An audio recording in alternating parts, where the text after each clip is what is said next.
नमस्कार, मैं हर्षिता जौहरी स्वागत करती हूं आपका जगसागर एमपी टाइम्स में। रुक करते हैं आज की खास खबरों की ओर।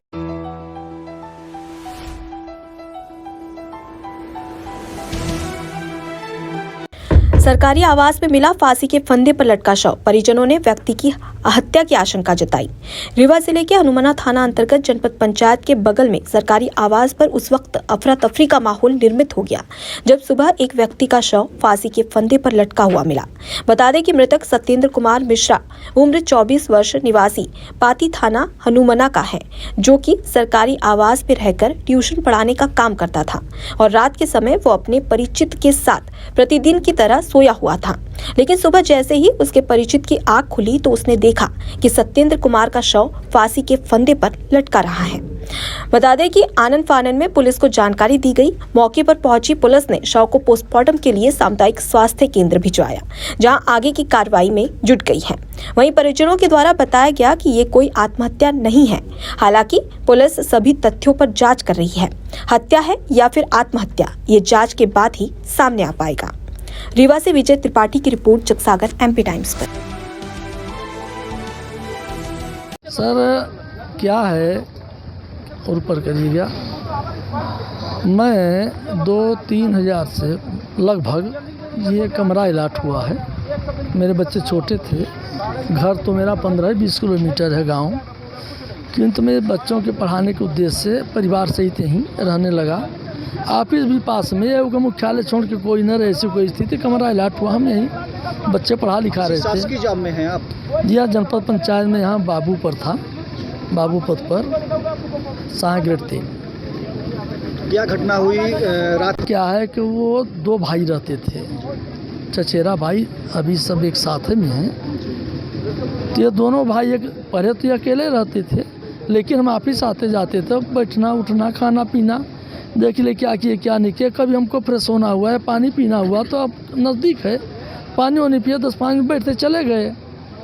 और वो लड़का पढ़ रहा था, पढ़ने के बाद में वो प्राइवेट स्कूल में भी पढ़ाता था, किंतु सुबह से 11 बजे वो ट्यूशन पढ़ा लेता था और 3 बजे से 6 बजे तक। इस बीच में खाना पीना नहाना धोना उसका हो जाता था। और दोनों बच्चे एक ही तख्ता रखा है, दोनों में एक ही बिस्तर है, एक ही में दोनों सोते थे।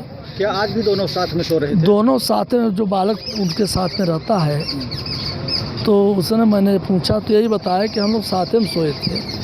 छोटा बच्चा हो सकता है सर कि सो गया रहा हो, छोटा वाला न जाना हो। आशंका क्या जताई जा रही है, आत्महत्या है कि? सर इसमें जो मैंने तो नहीं देखा, किंतु जो बच्चे लोग वगैरह देखे तो उनका कहना ये है कि ये फांसी जब कोई लटकाता तो उसका पैर या तो झूल जाता अथवा सर उसका ज़मीन में टच हो जाएगा। कोई मरता है तो उसकी तड़पन होती है, तो वो तो एक ऐसा नहीं करेगा कि धरती पाने के बाद में वो मर भी गया तो टिक गया, पर ज़्यादा पंखा ऊंचा नहीं, आप भी देख लीजिए। तो वो लंबा लड़का भी है, एक अंगूठी साधारण, ऊपर एक ही फंदा, नीचे एक फंदा। अगर कोई ये होता कि कोई फांसी लगाता तो 1-2 फंदा लगाता, झूलता, खा ले आता, परंतु ऐसा इतना तो मुड़ गया ज़मीन में कि जैसे कुर्सी पर बैठ गया हो। इससे सर शंकाएँ तो प्रतीत होती हैं।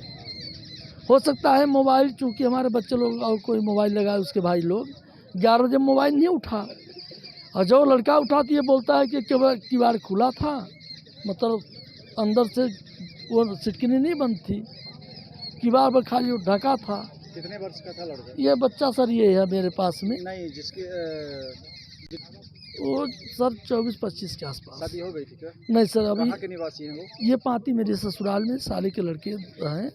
मेरे भांजा भी रहता था, तो सब अपने अपने जाम में हो गए। बच्चे भी हम आए थे, सब लगभग पढ़ लिख के हो गए। अब ये जर्जर बिल्डिंग है। शंका जताई जा रही है सर, शंका तो देखने के बाद बताने अनुसार तो मेरे को लगता है कुछ न कुछ घटनाएं समय प्रतीत होती है। क्या नाम है आपका? मेरा अनुज कुमार शुक्ला नाम है सर। एक ब्राह्मण परिवार का लड़का है, यहीं पे रहते थे, पढ़ाई लिखाई करते थे और फांसी के रूप में लाश मिली है और पता नहीं चल पाया है, पर मामला इसमें संदिग्ध समझ में आया है और पुलिस जांच में लगी हुई है। अब आगे क्या होता है पुलिस बताएगी, बशर्ते इसमें अभी आशंका है, इसको हम फांसी भी अभी नहीं कह सकते, दोनों बातें हो सकती हैं। इसलिए मेडिकल रिपोर्ट और पुलिस कितना करती है, अगर नहीं करेगी तो फिर आगे इसके लिए भी हम लोग कदम बढ़ाएंगे। फिलहाल अभी मृतक का जेब से शराब, तो उससे अंदाजा निश्चित रूप से पढ़ने वाले लड़के हैं, अगर कोई फांसी लगाएगा तो जेब में फांसी लगा करके नहीं रखेगा, ये बात स्पष्ट है।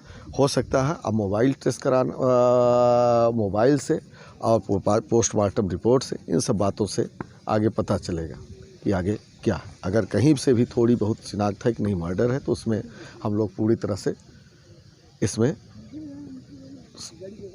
से मतलब आप समझ सकते हैं कि आगे फिर क्या करना है। ये देखिए, जनपद के पीछे जो शासकीय कमरे बने हुए हैं, उसी में जनपद कर्मचारी के एक परिवार के ही हैं, वहाँ जनपद में बाबू थे, उन्हीं के परिवार के सतेंद्र मिश्रा 24 साल के, इनकी डेड बॉडी मिली है वहाँ पे, और परिजनों ने उस पर आशंका जाहिर की थी और फांसी लगी मिली हुई थी। हम लोगों ने मर कायम करके उसको जांच में लिया है और रीवा से FSL टीम को बुलाया था, उनने जांच किया है, अभी उनकी रिपोर्ट आनी शेष है।